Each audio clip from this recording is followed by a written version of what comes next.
ओम नमः शिवाय। नमस्कार दोस्तों, अविश्वसनीय एवं सटीक भविष्यवाणी की श्रृंखला में मैं पूनम पांडे आप सभी का स्वागत करती हूँ।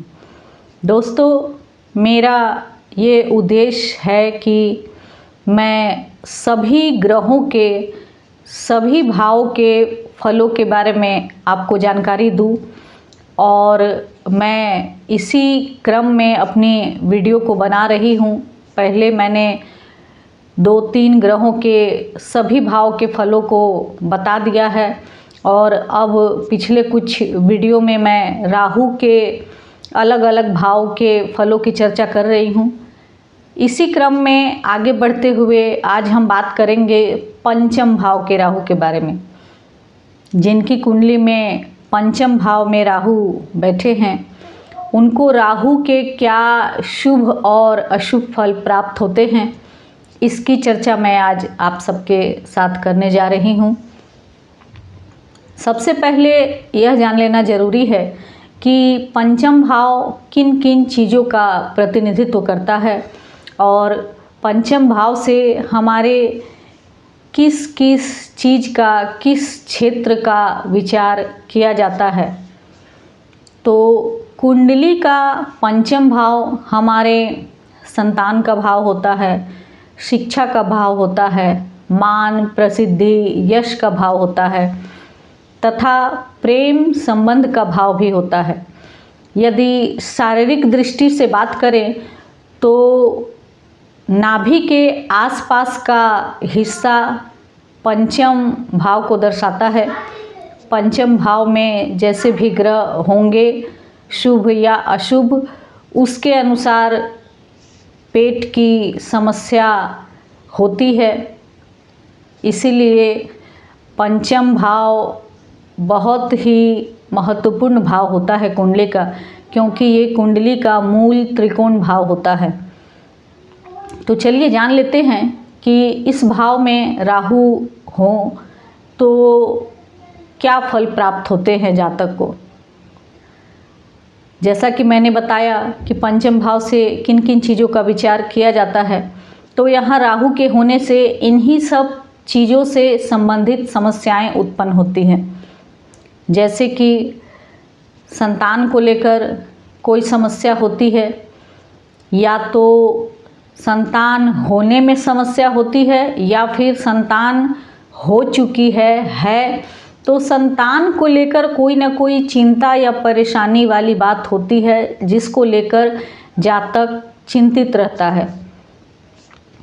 दूसरी बात हुई प्रेम संबंधों की। तो पंचम भाव में राहु के होने से जातक का गुप्त प्रेम संबंध होता है और ऐसी स्थिति बनती है कि प्रेम संबंध में उन्हें बदनामी और अपयश मिलता है, बदनामी का सामना करना पड़ता है और धोखा भी मिलता है। पंचम भाव का राहु प्रेम संबंधों में धोखा दिलाता है।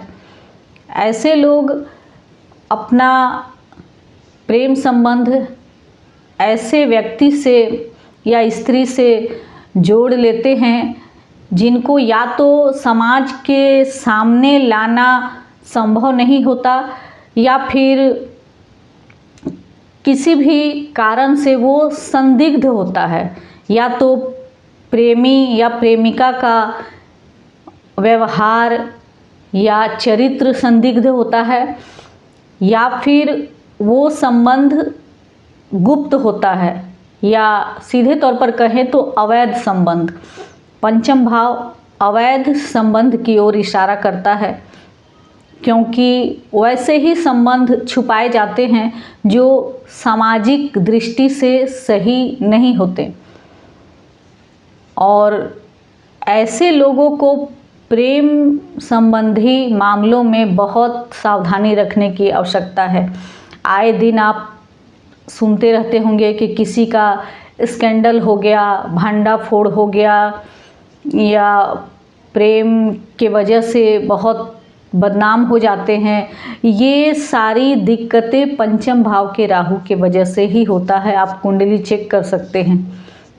तो यदि आपकी कुंडली में भी पंचम भाव में राहु है और आप प्रेम संबंध में हैं तो आपको ये सावधानी रखने की ज़रूरत है, और ये ध्यान देना पड़ेगा कि जिनका आपके साथ संबंध है वो विश्वास पात्र हैं या नहीं हैं। अब बात करते हैं शिक्षा के मामलों में। शिक्षा के मामले में भी राहु कोई न कोई व्यवधान उत्पन्न करता है। किसी न किसी कारण से आपकी शिक्षा में बाधा आती है या रुकावट आती है, या तो आप शिक्षा के क्षेत्र में पिछड़ जाते हैं, 1-2 वर्ष आपका खराब हो जाता है।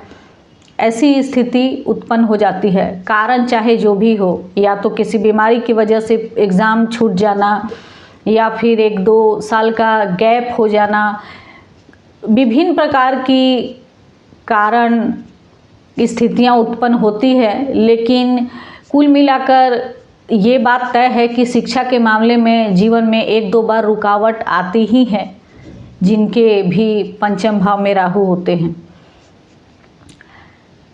जहाँ तक मान प्रतिष्ठा का सवाल है, जो कि पंचम भाव से देखा जाता है, यहाँ पर राहु बदनामी देता है और ऐसे जातकों के बारे में लोग अच्छे विचार नहीं रखते हैं, खासकर चरित्र के बारे में। जैसा कि मैंने कहा कि प्रेम संबंधों के कारण ही ये बदनाम होते हैं और इसका प्रभाव इनके सामाजिक प्रतिष्ठा पर पड़ता है। इसलिए पंचम भाव में जिनका भी राहु हो, उन्हें राहु की शांति अवश्य ही करवा लेनी चाहिए। ये बहुत ज़रूरी है, क्योंकि पंचम भाव का राहु बहुत तरह से आपको अशुभ फल देने वाला है।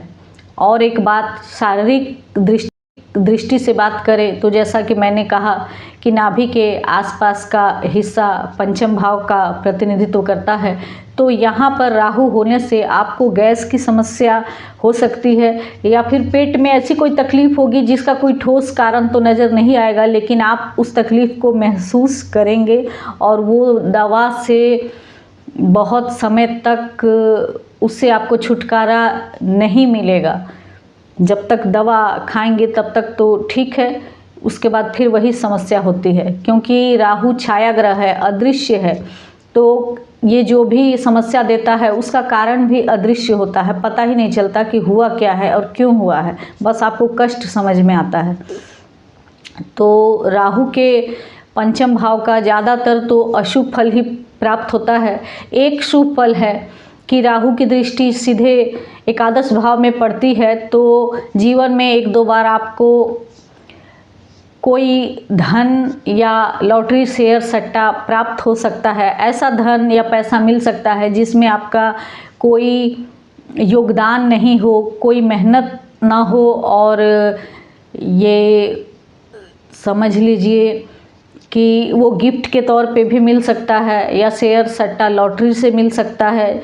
ज़ीरो इन्वेस्टमेंट वाली ये प्रॉफिट होगी। ये राहु का एक शुभ फल है। और पंचम भाव के राहु का और एक फल है कि भाई बहनों से इनके संबंध अच्छे नहीं होते हैं, और भाई बहनों को लेकर भी कोई ना कोई समस्या या परेशानी होती रहती है। तो दोस्तों, ये तो रहा पंचम भाव के राहु का फल। इसी के साथ ही मैं आज की चर्चा को यहीं समाप्त करती हूँ। आपको ये वीडियो कैसा लगा कमेंट में अवश्य बताएं। मेरे चैनल को लाइक, शेयर और सब्सक्राइब करें।